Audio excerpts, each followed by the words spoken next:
Suivez, du lundi au samedi à partir de 8h juste, l'émission Environnement Notre Vie sur la radio Taïna 88.1 MHz.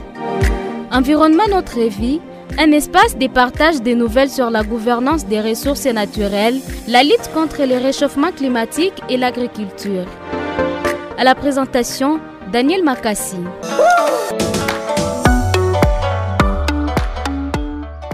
Bonjour mesdames et messieurs, bienvenue à suivre le magazine Environnement Notre Vie depuis Goma, dans l'est de la République démocratique du Congo. Je suis Daniel Makassi à la présentation de ce magazine. Aujourd'hui, nous parlons de la pollution de l'eau dans la ville de Bukavu, dans la province du Sud Kivu.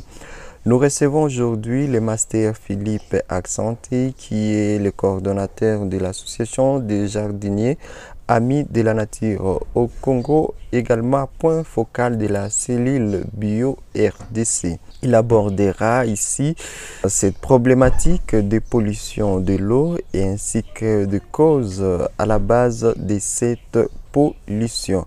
Vous pouvez nous envoyer vos messages, vos avis, commentaires au 099 15 96 081. 099 15 96 081. Le réchauffement climatique nous affecte tous. En plantant un arbre, nous contribuons à la réduction des impacts du changement climatique dans le monde. Ceci est un message de l'émission Environnement Notre Vie sur la radio Taïna.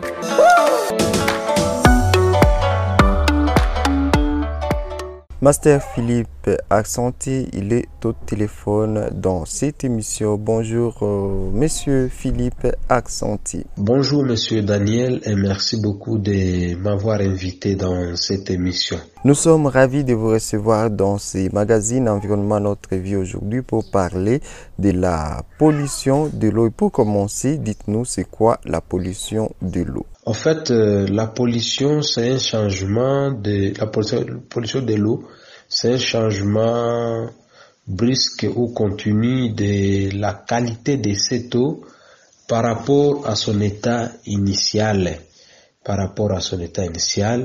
Et là, dans le cas d'espèces, nous voyons par exemple la pollution du lac Kivu, la pollution des rivières, la pollution des océans, la pollution des mers, etc. Donc, initialement, Dieu avait créé chaque rivière, chaque lac selon son état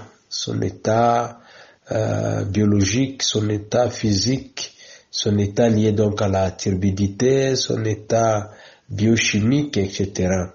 Donc, on constate qu'il y a un changement par rapport à la propreté, par rapport à la turbidité, par rapport aussi à la qualité de l'eau.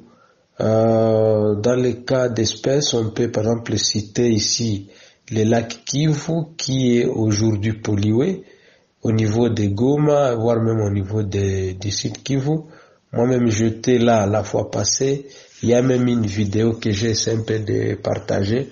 Vous allez voir vraiment que le lac est devenu une poubelle, un dépotoir pour les habitants qui vivent dans les centres urbains, notamment la ville de Goma et la ville de Bukavu. Vous allez voir qu'il y a même dans certains endroits où le lac change déjà la couleur, où le lac, au lieu que ça puisse être stable, il y a des déchets de toutes sortes qui sont sur l'eau et cela parvient même à faire en sorte que l'esthétique du lac ne puisse pas être comme auparavant. Qu'est-ce qui serait à la base de cette pollution? Moi, je dirais premièrement vraiment d'abord les activités anthropiques. C'est nous les hommes qui sommes à la base de cette pollution parce que avant, vous allez voir que là où il n'y a pas des hommes, les lacs ou les rivières sont propres.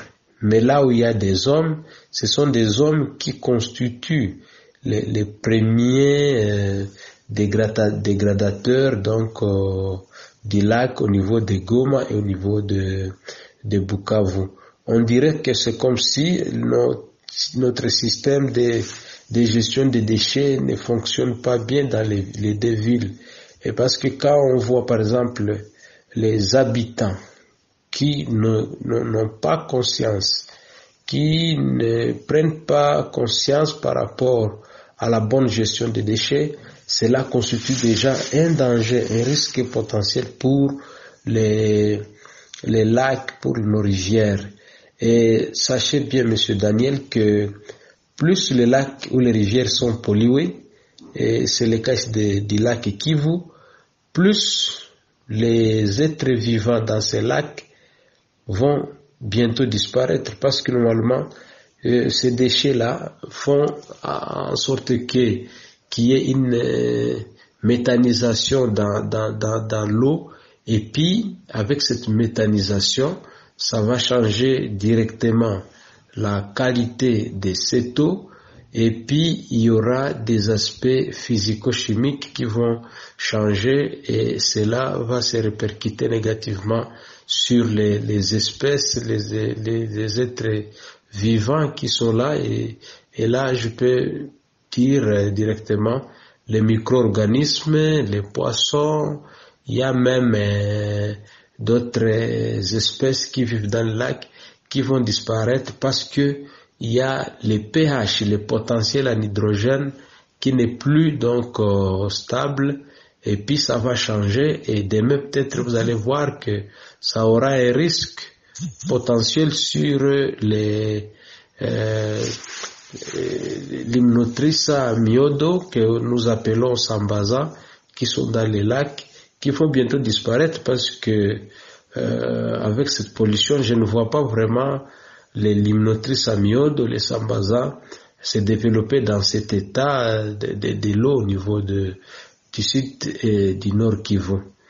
Donc, vous allez rendre compte que plus il y aura cette pollution, plus nous risquerons d'avoir une carence de Sambaza, de l'Hymnotricha myodo dans nos vies, parce que le pH de cette eau va changer et l'eau là ne sera plus vivable. Dans la province du Sud Kivu, quel a été votre constat?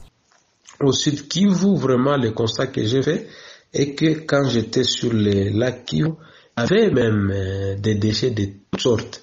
Et là, il y avait des déchets non dégradables, et voire même les déchets dégradables. Par exemple, sur le lac Kivu, j'ai vu même des cadavres de chiens qui étaient sur les lacs. J'ai vu des cadavres, c'est pas des poules. Donc, le lac Kivu est devenu vraiment un dépotoir.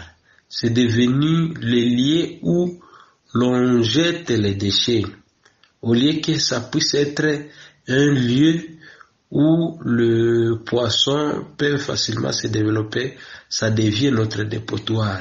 Monsieur Daniel, la fois passée, vous avez écouté les cris d'alarme de la SNEL au niveau du site Kivu, qui avait dit que la tribune au niveau de la Ruzizi est en train de se boucher. Pourquoi? Parce que il y a beaucoup de déchets plastiques que les habitants de la ville de Bukavu jettent sur les lacs, et cela commence à obstruer même les passages pour l'eau au niveau de la cabine. Donc, Monsieur Daniel, il y a des conséquences si nous-mêmes, population, si les acteurs politico-administratifs ne mettent pas en place des stratégies pour conscientiser la population, les stratégies pour faire face à cette situation. Demain, nous allons nous retrouver devant un lac là qui devient des lacs nuls. Il y a des lacs nuls, par exemple, dans certains pays en Afrique et dans le monde, les lacs qui sont improductifs. Et nous ne voulons pas que notre lac puisse aussi être improductif comme les lacs que nous avons vus dans d'autres pays.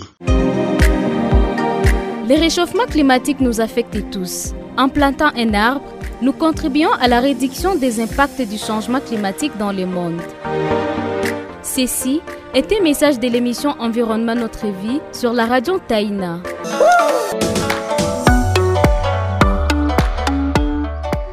Et une dernière question, Monsieur Philippe Aksanti, d'où proviennent la plupart des déchets présents dans les eaux du lac Kivu? À la question de savoir d'où proviennent ces déchets, moi je dirais premièrement que ces déchets proviennent de nos ménages.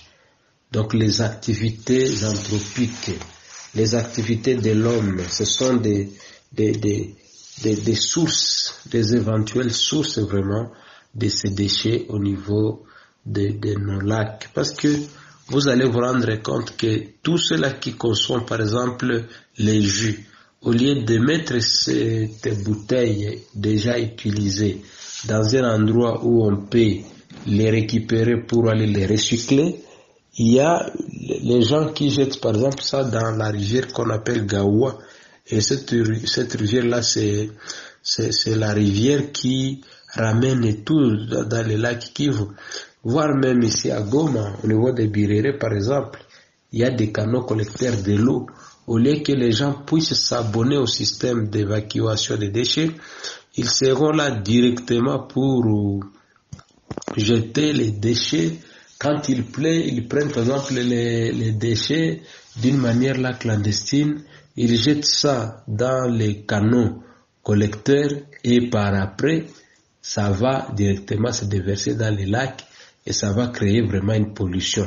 Raison pour laquelle vous êtes en train de voir souvent, quand il pleut, là où il y a les déversoirs des canaux collecteurs, vous allez voir qu'il y a même la couleur de l'eau qui commence à changer. Et après un temps, vous allez voir qu'il y aura les problèmes encore du changement de l'eau. Et pour expliquer cette situation, il faudrait que les gens encore puissent nous contacter, nous qui sommes des techniciens, pour éclairer cela. Merci beaucoup, Monsieur Philippe Aksanti, d'avoir accepté à répondre à nos questions dans ces magazines Environnement Notre Vie qui a abordé la question de la pollution de l'eau à Bukavu dans la province du Sud Kivu. Dans notre prochain épisode, nous allons devoir parler des conséquences que cette pollution de l'eau représente sur les communautés et également la recherche de quelques pistes de solutions. Vous pouvez nous laissez vos messages au 099 15 96 081 099 15 96 081. Merci à vous toutes et tous qui avez été nombreux à nous écouter en direct sur la radio Taïna sur 88.1 MHz, également en ligne sur notre site internet radiotaina.com. Portez-vous bien là chez vous. Suivez du lundi au samedi à partir de 8h juste l'émission Environnement Notre Vie sur la radio Taïna 88.1 MHz. Environnement Notre Vie, un espace de partage des nouvelles sur la gouvernance des ressources naturelles, la lutte contre le réchauffement climatique et l'agriculture. À la présentation, Daniel Makassi.